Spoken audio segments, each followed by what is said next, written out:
ABC analysis of business law, Indian regulatory framework का 6 number का आएगा पहली बात तो ये। फिर उसके बाद इसमें ये व्हाट इज लॉ करना है। फिर उसके बाद सोर्सेज ऑफ लॉ में यहाँ से लेके यहाँ तक करना है, ठीक है।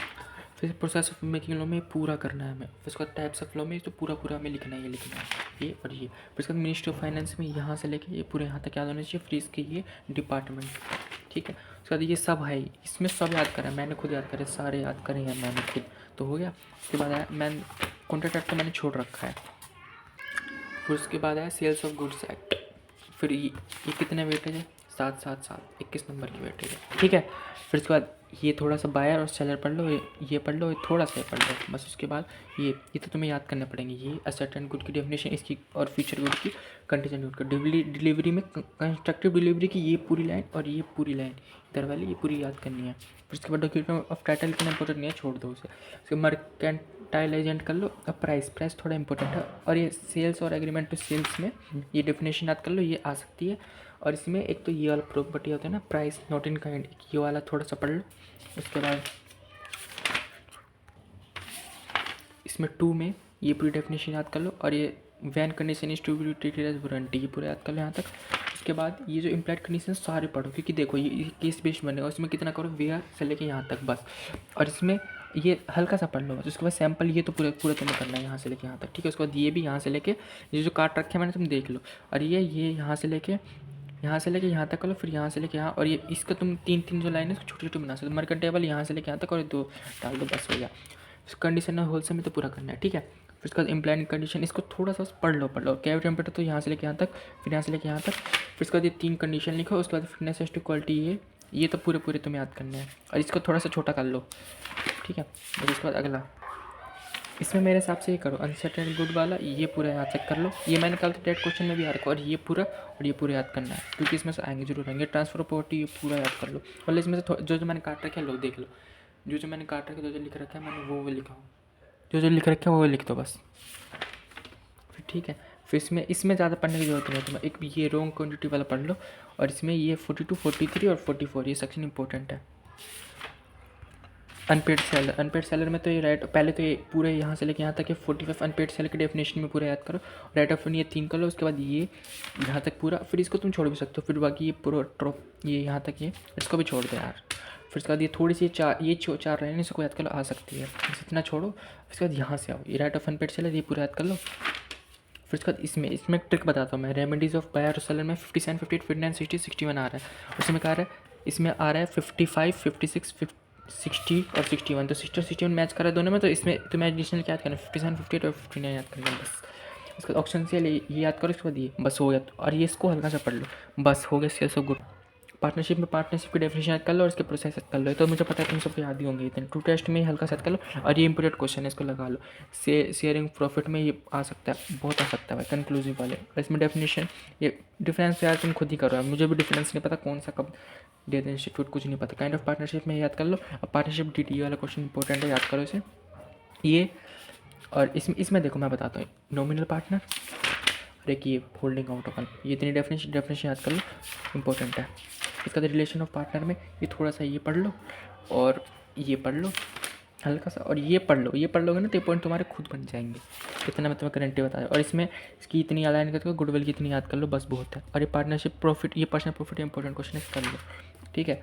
और उसके बाद ये भी इंपॉर्टेंट है, पूरा याद करो यहाँ से लेके यहाँ तक। उसके बाद इंपॉर्टेंट क्या है, ये इमरजेंसी वाला पढ़ सकते हो, हाँ इमरजेंसी आ सकती है, ठीक है। उसके बाद ये 23 वाला भी कर सकते हो। और उसके बाद मैं बता रहा हूँ तुम्हें, ये राइट ऑफ ट्रांसफ़र, ये तो अभी एमटीपी में भी है, जो तुमने अभी देखा नहीं होगा शायद, ये भी है, ये पूरा याद कर लो। उसका रिटर्निंग ऑफ पार्टनर याद कर लो, एक्सपल्सन याद कर लो, इंसॉल्वेंसी याद कर लो। उसके बाद बस खत्म, पार्टनरशिप एक्टिविटी 3rd यूनिट बची है, उसके बाद खत्म। रजिस्ट्रेशन ये पूरी याद करनी पड़ेगी।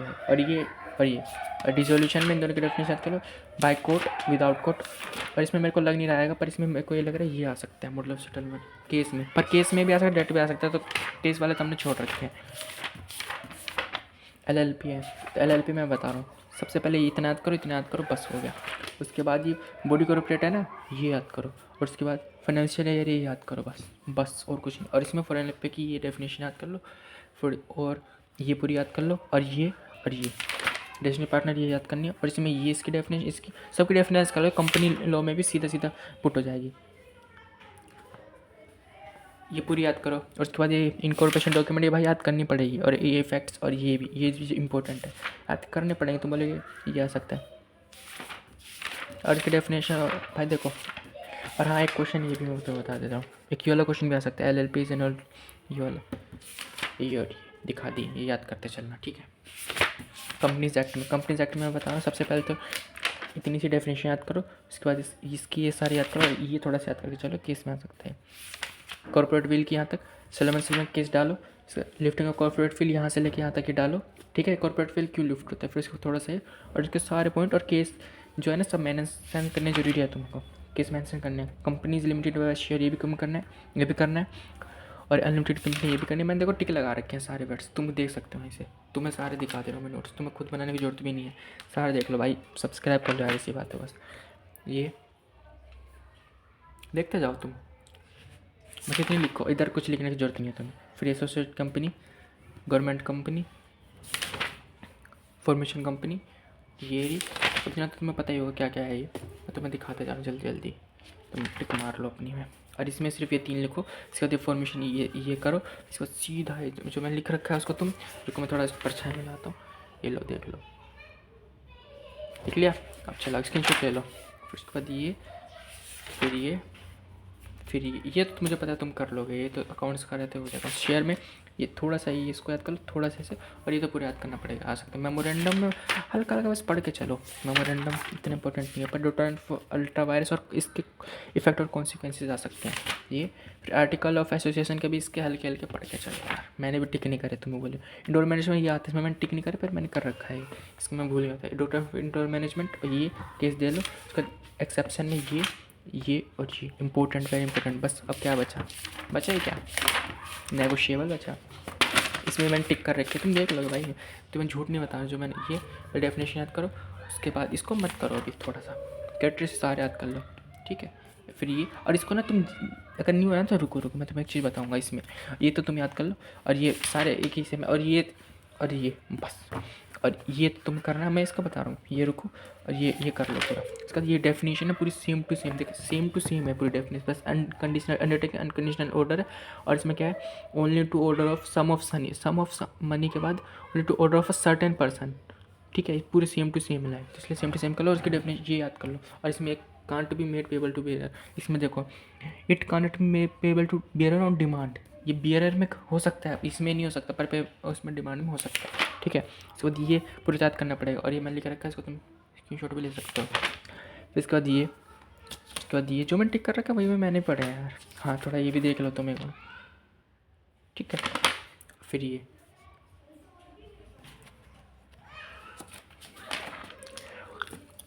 और इसमें मैंने काट रखा है, पर सॉरी इसके लिए ये यहाँ से लेके और ये यहाँ से लेके यहाँ तक आए, कोई सेक्शन हुआ जरूर आया है। और डिसोनर आया ना तो 138 139 140 चारों लगा देना, मतलब 3 है, सॉरी 138 139 140 चारों लगा देना, 3 है सॉरी।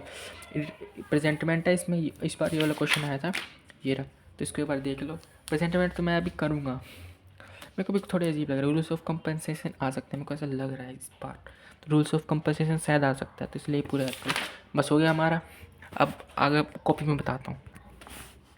अब MTPO चाहे कितने भी चीज़ें तुम मैच कर लो, ये सारा सेम टू सेम आ रहा है। और उसके बाद मैं तुम्हें एक चीज़ बताता हूँ, जैसे कि ये MTP है, और उसके बाद क्या है हमारे, जैसे कि 100 नंबर का पेपर है, ठीक है, उसमें से हमारा डेट क्वेश्चन आएगा मान लो 50 नंबर के, तो 50 नंबर में से 40 तो ले आओगे, और बाकी केस बेस में भी तुम प्रोविज़न लगा दोगे कंपनीज एक्ट में, और क्या बोलते हैं नेगोशिएबल इंस्ट्रूमेंट एक्ट में, तो मिल जाएंगे यार, टेंशन क्यों ले रहे हो। जितना मैंने डेट क्वेश्चन दे रखा उतना याद कर लो, आराम से हो जाएगा, इसलिए सब्सक्राइब कर लो, सब्सक्राइब, ठीक है। और इसको तुम 2x की स्पीड में भी देख सकते हो। Okay bye.